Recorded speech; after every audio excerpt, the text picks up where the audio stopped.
All right, let's bring in Benjamin Allbright. Always has a lot of great information. Of course, works in Denver, covers the Broncos, KOA. Always good seeing you down here in Indy. Thanks for jumping on with us. Yeah, thanks for having me, guys. Yeah, so I mean, obviously the biggest story of the day is the brouhaha at Starbucks, right? And you're in the insider game, right? So who if you had to pick, who's the one that you want to have a dust up with at Starbucks the most?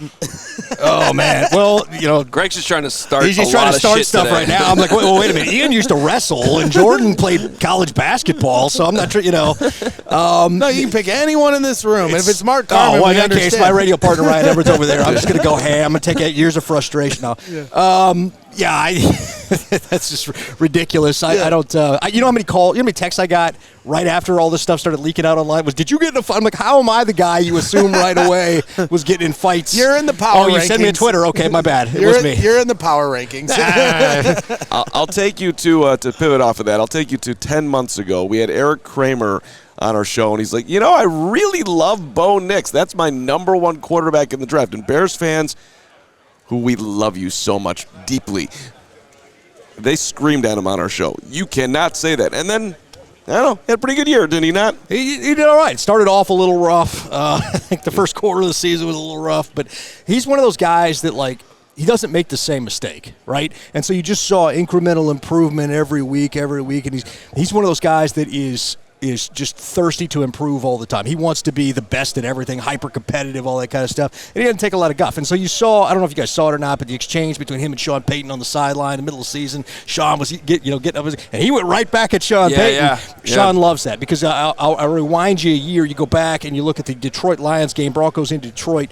I was there in that game, and we saw Sean going off on Russ on the sideline, and Russell Wilson just stood there and kind of took it, Sean doesn't like that. He wants somebody to bark back at him, and so I think him and Bo Nix are a good mix for each other. Yeah, and when you turn it to the Bears, and you see how Caleb Williams last year went, and now you bring in a coach that we're hoping has the same kind of, resume one day as Sean Payton. So how do you feel the fit with Ben Johnson and Caleb Williams? I think it's good. I think the question for Ben Johnson isn't, can this guy coach? Does he know X's and O's? And I'm going to invoke a name here that I don't want Bears fans to gasp at real quick.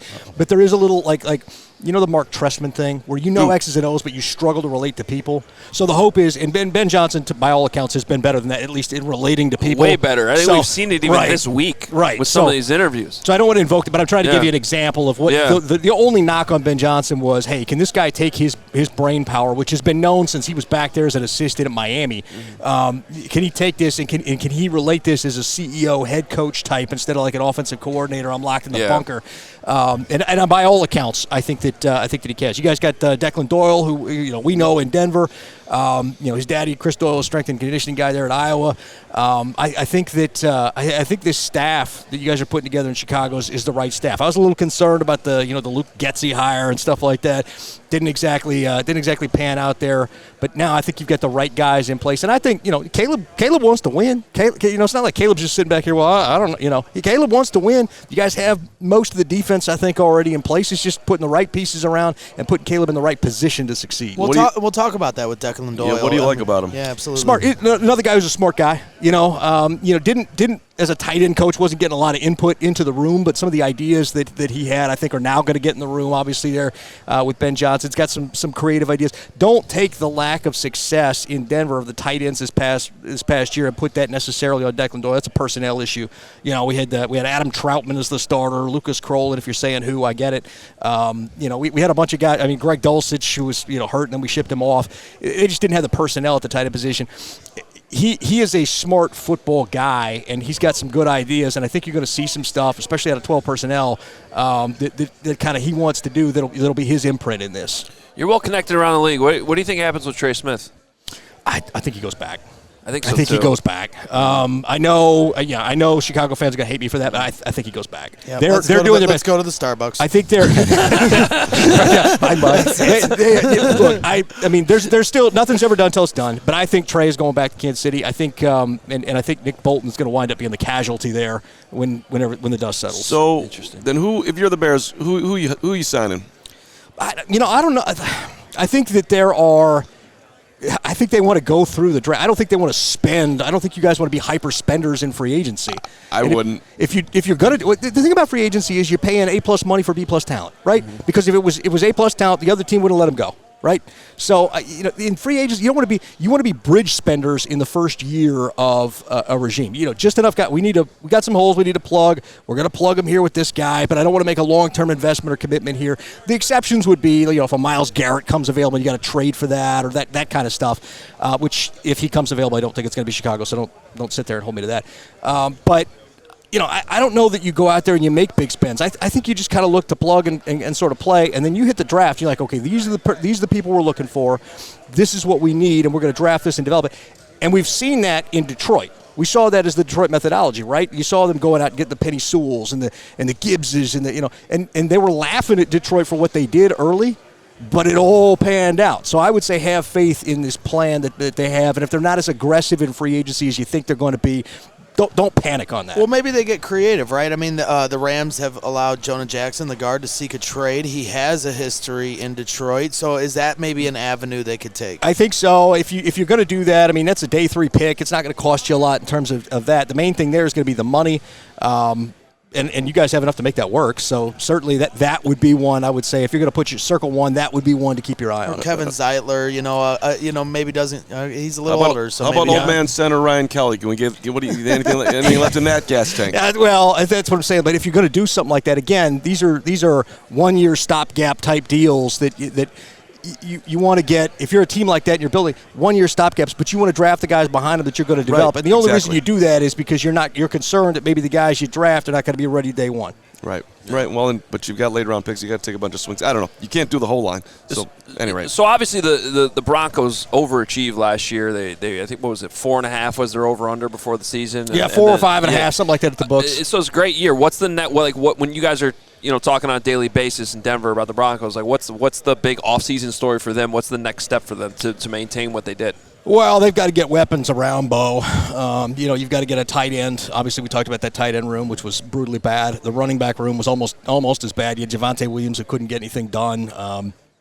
McLaughlin, Audric Estime they drafted didn't really do much. I expect them to heavily pursue running back in the draft. They'll do tight end as well, maybe early. I think a lot of people are projecting like Colston Loveland in the first round right now. I don't think that's necessarily the move they're going to go with. In fact, I think they'll go to free agency and pick up Juwan Johnson as well. But they need to get weapons around Bo. There's a few little things on defense they need to tweak. I think most people know the defense is pretty good. You need a free safety. That'll be one thing. And they may make a pursuit on Nick Bolton at inside backer. I wouldn't be surprised to sort of see that. Maybe a low-level defensive lineman too, like a Puna Ford, if he comes available. So to tie it with the Bears, do you think there's an opportunity where the Broncos could potentially, you talk about getting talent around Bo, we need a trade-back partner. So would the Broncos be interested in trading up at 10 for Ashton Jeanty? Do I have any takers? Let's get this deal done right now. I'm not sure Jeanty's going to be there at 10. So I don't believe the Broncos would be trading up. I think they would be more willing to trade back out of 20 than they would be to trade up. And I don't think Jeanty's going to be there for you guys at that. I think the Raiders are going to take him. We'll see. Okay, let's just say hypothetically he is there, or Tyler Warren, and the Bears did that and not take an offensive lineman at 10. Would you think that's more? Let's use the word moronic, I guess. I think it would depend on what you do later, or what you've already done in free agency in terms of the offensive line. I don't think getting talented football players is ever a bad idea. You can be getting those players and have an area of need still, but I never think that in year one stacking yourself with young offensive talented football players is a bad idea. All right, K. Ryan Poles. Yeah. We're gonna do some more with Ben about free agency here in the next couple I am weeks. going to harass you again. Happy to. Bears fans can be tough on you. Bears fans are tough on they everyone hate me after the Bears Justin Twitter. Fields stuff. But you know what? You've always been good with the insider reporting, and whether we love you or hate you or talk crap to you on Twitter, we're always following what you say. And you've had the pinned tweet for 4 months, Ben Johnson to the Bears, and you stood by it. And every day I'd go and check your profile to make sure it was still up there. As long as it's there, we're good. And you held serve all the way to the end. Yeah, I've had a really good connection up there for the last couple of years, and it served me well. And I think that's good. So hopefully I get some draft intel. I'll be able to pin that up there too. All right, awesome. Allbright NFL, by the way, on Twitter for all. You can unfollow me. It's a dumpster fire. Yeah. All right. We'll see you at Starbucks later. I'm telling everybody that today. Bring your box gloves. Ding, ding.